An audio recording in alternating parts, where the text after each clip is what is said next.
আসসালামু আলাইকুম। Systematic math স্কুলের পক্ষ থেকে আপনাদের সবাইকে স্বাগতম। আমি মোহাম্মদ তরিকুল ইসলাম। আপনাদের জন্য আজকের ভিডিওতে যে বিষয়টি আলোচনা করব সেটি হলো গণিতের স্পেশাল কোর্সের অষ্টম ক্লাস।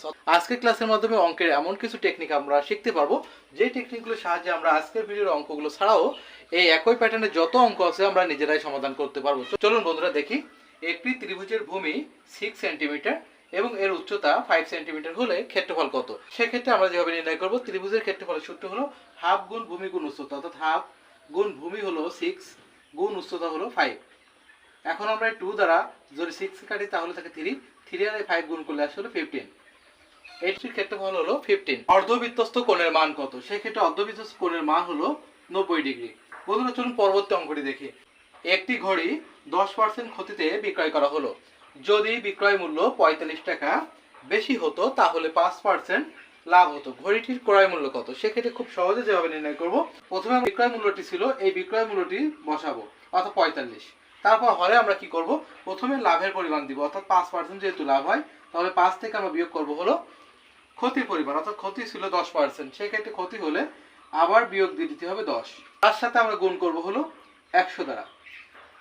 এখন লবে থাকবে 45 এবং হরে এই 5 বিয়োগে বিয়োগ আসে যোগ, এই থাকে 10 গুণ হলো 100। এবার আমরা যে কাজটি করব, প্রথমে লবে দিব 45, হরে হবে হলো 10 আর 5 যোগ করলে 15 গুণ হলো 100। এই 15 45-এর ভিতরে যায় 3 বার, 3 আর 100 গুণ করলে আসে 300, অর্থাৎ সেক্ষেত্রে ঘড়িটির ক্রয় মূল্য ছিল হলো 300 টাকা। বন্ধুরা চলুন পরবর্তী অঙ্কগুলো দেখি। বন্ধুরা পরবর্তী অঙ্কটি হলো দুইটি ক্রমিক সংখ্যার বর্গের অন্তর 23 হলে সংখ্যাদ্বয় কত? সেক্ষেত্রে আমরা যেভাবে সমাধান করব, প্রথমে বড় সংখ্যাটি নির্ণয় করব, পরে আমরা ছোট সংখ্যাটি নির্ণয় করব।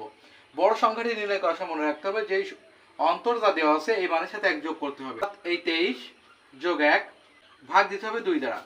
23 আর 1 যোগ করলে 24, 24কে আমরা ভাগ দিব 2 দ্বারা, 2 দ্বারা 24কে ভাগ দিলে আসে 12, অর্থাৎ বড় সংখ্যাটি হবে হলো 12। এখন ছোট সংখ্যাটি যেভাবে নির্ণয় করব, অন্তর যা দেওয়া আছে তার থেকে 1 বিয়োগ করতে হবে, অর্থাৎ 23 বিয়োগ 1 ভাগ দিব আমরা 2 দ্বারা। 23 থেকে 1 বিয়োগ করলে থাকে হলো 22, এই 22কে আমরা 2 দ্বারা ভাগ দিব, 2 দ্বারা 22কে ভাগ দিলে আসে হলো 11, অর্থাৎ ছোট সংখ্যাটি হবে হলো 11। বন্ধুরা এর পরবর্তী অঙ্কটি দেখি। sec a plus tan a সমান 5 ভাগ 7 হলে sec a minus tan a সমান কত?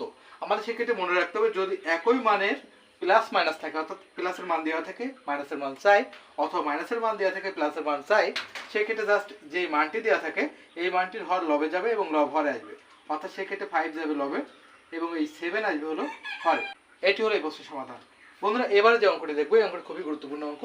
1 গ্লাস শরবতে গুড় ও পানির অনুপাত 4:6 হলে গুড়ের পরিমাণ কত? গুড়ের পরিমাণ কত? সেক্ষেত্রে আমরা যেভাবে নির্ণয় করবো, যেহেতু গুড়ের পরিমাণ প্রথমে আছে, আমরা লবে এই 4 দিব আর হরে আমরা এই 6 আর 4 যোগ করে যেটি পাবো সেটি দিব, অর্থাৎ 10 গুণ দিব আমরা।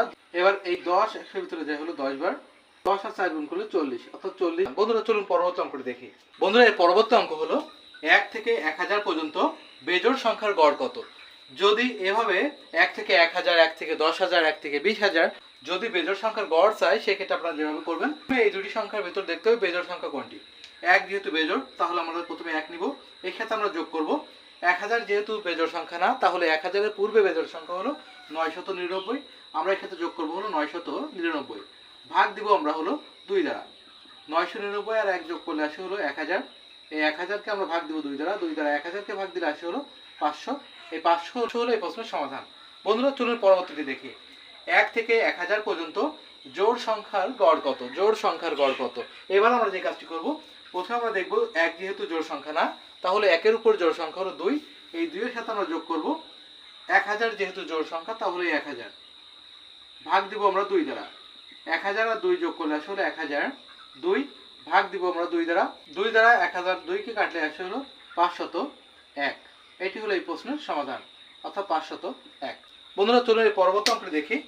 1 থেকে 1000 পর্যন্ত সংখ্যাগুলোর গড় কত? সংখ্যাগুলোর গড়, সেহেতু জোড় বেজোড় কিছু যেহেতু নাই, সেহেতু আমরা এই দুটি সংখ্যা যোগ করে 2 দ্বারা ভাগ করব, অর্থাৎ 1 যোগ 1000 ভাগ দিব আমরা 2 দ্বারা। তাহলে 1000 আর 1 আসে হলো 1001, ভাগ দিব আমরা 2 দ্বারা, 2 দ্বারা 1001কে ভাগ করলে 500.5। এটি হলো এই প্রশ্নের সমাধান।